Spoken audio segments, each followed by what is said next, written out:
Hey everybody, we are back and we are on day 2 of moving to eXp.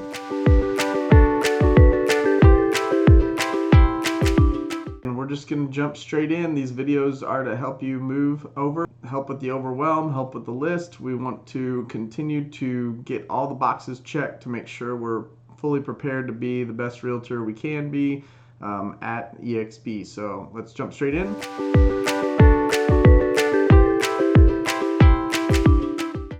All right, number 5, fifth step, first one of day 2 is follow eXp emails and getting started guides to log into your systems, especially the big 5. So on day 2, your license is there. You're going to get emails from eXp.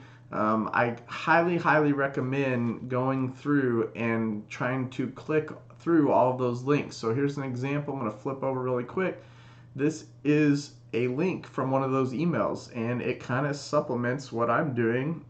I'm doing more of a checklist. This is going through and kind of step by step into getting you started at eXp. So awesome guide, and what it's like 14 page slides long, so great.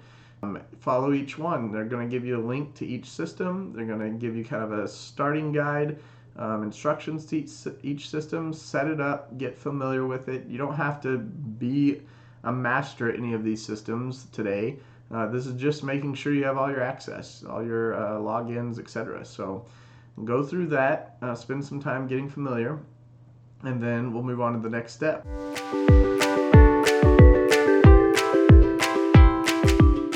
All right, so the next step is decide whether you're going to use eXp's website and provided email, or if you're going to create your own. So this is, I put in a note down here, this is important. This is a little more in depth than maybe a lot of people want to. If you're kind of a newer realtor, you're just trying to establish your business, maybe this isn't important yet. Maybe it's really important because you want to get this out of the way and never have to go back and clean it up. So here's what I'm talking about. My old email was beau.benjamin@mybrokerage.name.com. All right, my old brokerage name.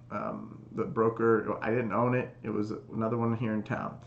All right, everything I did had to go through that, and now when I'm leaving that brokerage, that is gone. It just poosh into thin air. So the reason why it's so important is you can set this up to where you could change 100 times in your career, and your customers and the outer world interface with you will never change.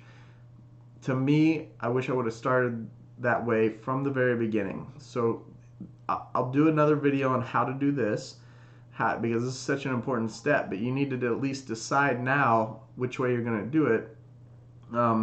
As a matter of fact, we'll just put a link to another video on how to do this. So we chose Wix website, and we started a new web domain, and mine's bbrg.realestate. That's Beau Benjamin Realty Group .realestate. And a lot of people are like, does it have .com in it? No. .realestate is equivalent to .com or .net. So now everything I do, my website, my email, everything that I have in the future will end in bbrg.realestate. So that's the way. I'll never have to change that again. That everyone that's going to get familiar with it, they're going to know what BBRG stands for. If I'm a good marketer, Beau Benjamin Realty Group, the logo will be everywhere. BBRG will be common in my town, my local sphere. So they'll get really used to going to that. And then if I switch to anyone else, whether it's anyone, Keller, Remax, any big one, any small one, if I start my own, anytime I switch in the future, none of that changes. My website stays the same. My email stays the same. I can just redirect and forward the other brokerages, the new brokerages emails to my inbox. And so I never have to switch it. I just think, doing this switch to me was a perfect time because I had to figure out a new email anyways, and I could easily go with my new email at eXp, which they give you one. It's my first name dot last name at exprealty.com, and it's a great email. People could figure that out really easily. I could pass it out, put it on my cards, everything.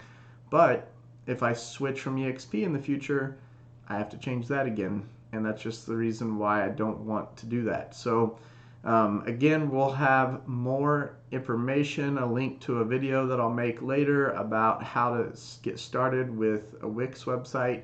And there's other website creators out there. We actually did some research and we ended up with Wix, but there's other website out there, and I advise you to take some time, look through it, figure out what's best for you, or just watch my video and we'll give you a step-by-step guide on that. All right.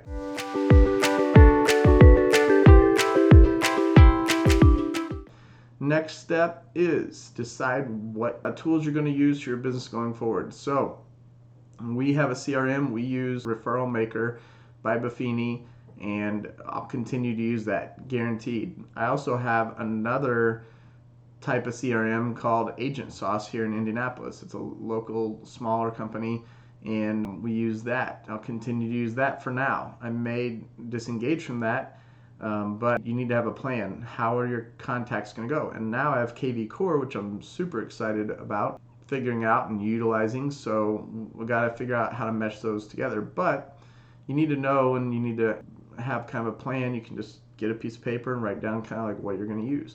Contract forms. So I'm pleasantly surprised, and not surprised, but happy with just SkySlope. I've got into SkySlope, the contract forms.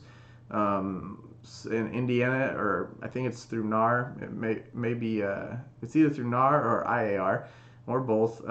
We get zip forms as realtors. I don't know if that's across the country or just in Indiana, but we get zip forms, and then I've been using Dotloop, which loads those forms into it at my old brokerage. And once I found out eXp had SkySlope and the forms are in there, and I can digitally sign from SkySlope, I said bye-bye Dotloop. I don't need to pay for that anymore. So SkySlope's already built into your eXp technology fee and whatnot. So boom, using that. It's been so awesome to use so far. I haven't had really any major hiccups with that. Digital signing, as I kind of just said, built into SkySlope. So easy using that. Showing scheduler, I used to use Showing Time. I'll probably continue to use Showing Time. I think the updates that are coming for that software are gonna be really good, and I'm excited to see those. So figure out what you need, make sure that you switch it over and you have access to it going forward. It's not gonna get turned off because it was through your other brokerage. So thanks for joining. If you want access to this document, we will send it to you. Just go ahead and click on the link and fill it out, and we will email you access to this document. We hope that you use it, get the most out of it, and ask us questions that you have and help us make it better. All right, thank you for joining day number 2. Subscribe and follow. Thank you.